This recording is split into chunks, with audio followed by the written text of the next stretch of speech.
Hello, and welcome once again to Dina James Vlogs. I think this is volume 7. At least it is according to the cheat sheet I have over here. Hi, and again, it's late. It's about 2:45 in the morning.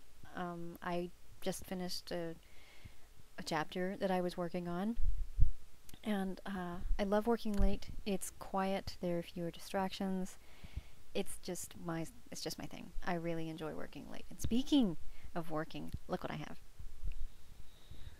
I have my copy of the Mammoth Book of Paranormal Romance. This features my short story, Once a Demon, which features the beautiful and enigmatic Kyle. It's so really surreal to see your writing in print. I don't think I will ever get over that thrill of seeing my writing in print. It's amazing, and I thank you all for reading and enjoying my writing. It really helps when writer's angst and various other professional woes set in.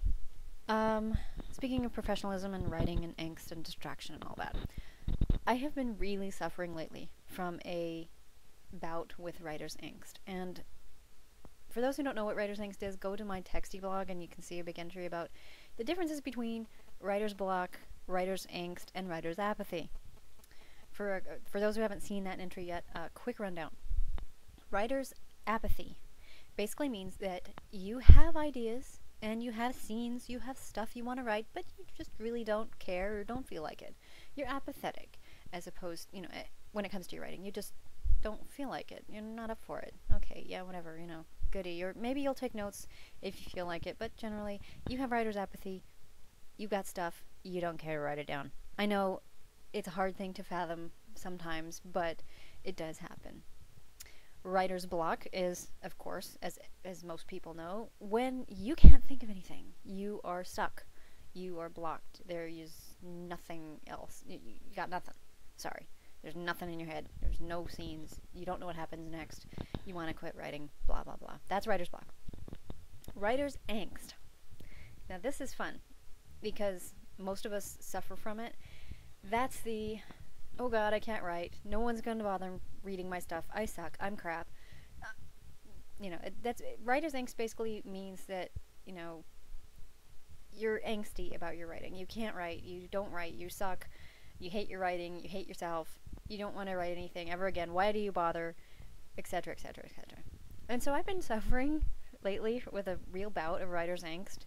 And generally this is solved by one of two things. One is some kernel of praise that you get from someone you know and trust, or maybe even a complete stranger that says, I love your stuff, or I love your writing, or someone writes you an email, or someone friends you on MySpace or Facebook, and basically, they found you because they think your writing is great, or they've read your stuff. And that helps. Or, alternatively, you can deal with, this also works for writer's block, by the way. You can deal with this in a specific way of your choosing. Mine is to clean. I clean stuff. I clean the house. The bathroom. I have a real thing with cleaning the bathroom. When I can't write, I just go in there and scrub the tub, or clean, I clean the bathroom. And then, of course, or I'll do the laundry, or put clothes away. And so I've been cleaning the house for about 3 days straight. I'm pretty good. Now, my bedroom is clean, my clothes are put away, the vacuum is, the living room is vacuumed, the floors are swept, my laundry's almost done. Oh god, I'm so bad. I really think that, I put things off for about a month at a time, like my laundry. I know I'm bad. And then expect to get it all done in one day, and it never works because I'm lame that way. But my theory is, I'm sitting here trying to write, sitting butt in chair for hours on end, and nothing is getting done around the house. So it really kind of makes me feel a little bit better sitting here, angsting at the computer, staring at the cursor, trying to write when the house is clean. I mean, why should I be sitting here doing that when there's dishes to be done or there's laundry to be done? So you can really talk yourself into not writing, which is a bad thing because you're supposed to write every day regardless. Just because, write something, because that's what you're supposed to be doing as a writer.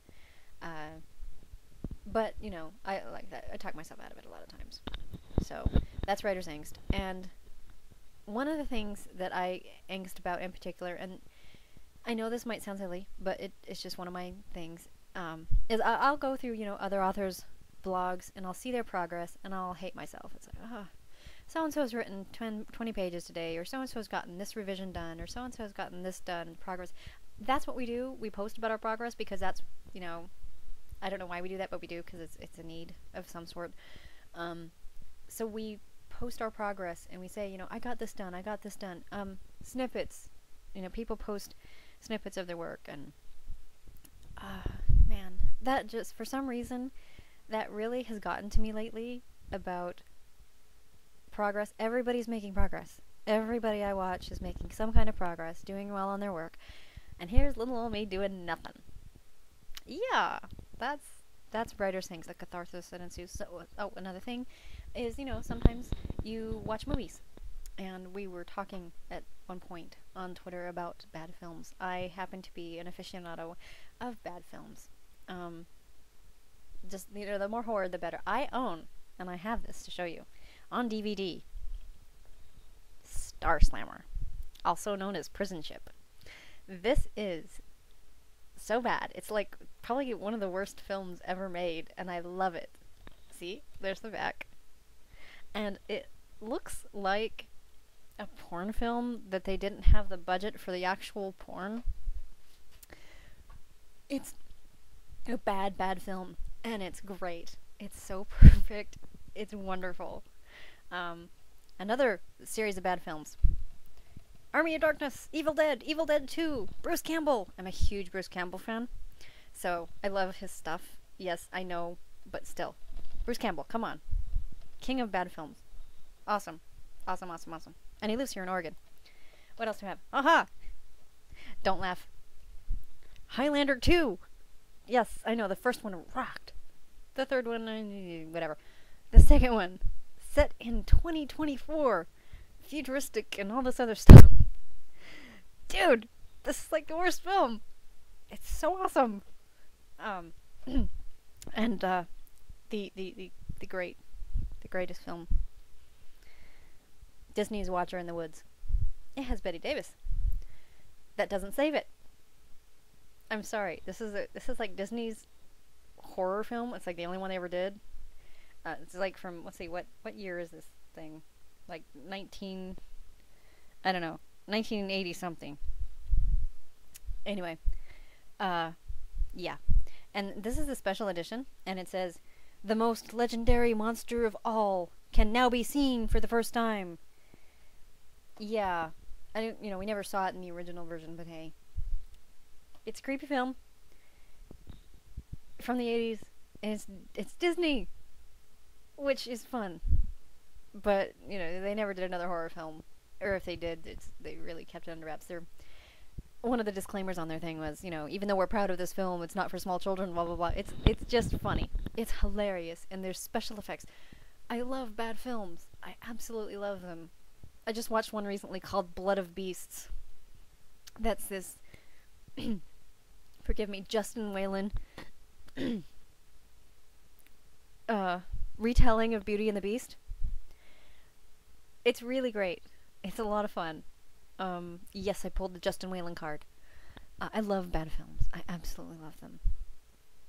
And it kind of does make me feel a little bit better about my writing, because it's like, if they can make a bad film, I can certainly write a bad book. I know, the parallel doesn't follow, but it's justifiable in my own twisted little mind. So, I've gone on quite a while now, and hopefully this isn't too long, because if it is, I'll have to edit it, and that's not any fun. So, Kay thinks bye, watch a bad film, drink a cup of tea, and have a good night.